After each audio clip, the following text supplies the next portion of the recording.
শুধু কি এরকম দোকান করার ইচ্ছে থাকলেই হবে? তার জন্য তো অনেক টাকারও প্রয়োজন আছে। নমস্কার পাবলিক, আমি Tathagata. Series learning business day 3।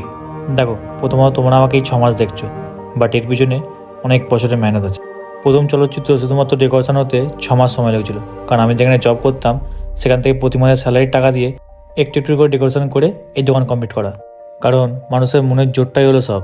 যেখানে এখনও 60 বছরের বয়সের লোক খেটে খাওয়ার চিন্তাভাবনা করে, সেখানে এখন ইয়ং জেনারেশনের ছেলেরা চিন্তাভাবনা করে যে কীভাবে শর্টকাটে পয়সা কামানো যায়। এখানে সবটাই হলো মাইন্ডসেটের খেলা।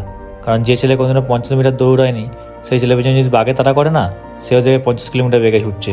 আসলে আমাদের যে ইচ্ছাগুলো থাকে না, সেগুলো এতটাও তীব্র নয় যে সেগুলো আমাকে পূরণ করতেই হবে, তাই আমাদের দ্বারা সেগুলো হয়ে ওঠে না। আর তখনই আমরা বিভিন্ন রকম এক্সকিউজ খোঁজার চেষ্টা করি যাতে নিজের মনকে সন্তুষ্ট দেওয়া যায়। আমাদের যে ম্যানিফেস্টেশন পাওয়ারটা আছে না, এটি আমার সব। কারণ আমি যখন ফেব্রুয়ারি মাস থেকে ভিডিও শুরু করেছিলাম, তখন আমার 6000 ফলোয়ার্স ছিল। তখন আমি এটা বলেছিলাম যে নর্মাল অ্যাকাউন্টকে ভেরিফাই অ্যাকাউন্টে পরিণত করবো, আর নর্মাল ব্যবসাকে ব্র্যান্ডে পরিণত করবো। সেটাকে পুরোপুরি না করতে পারলেও অনেকটা পদে পেরেছি।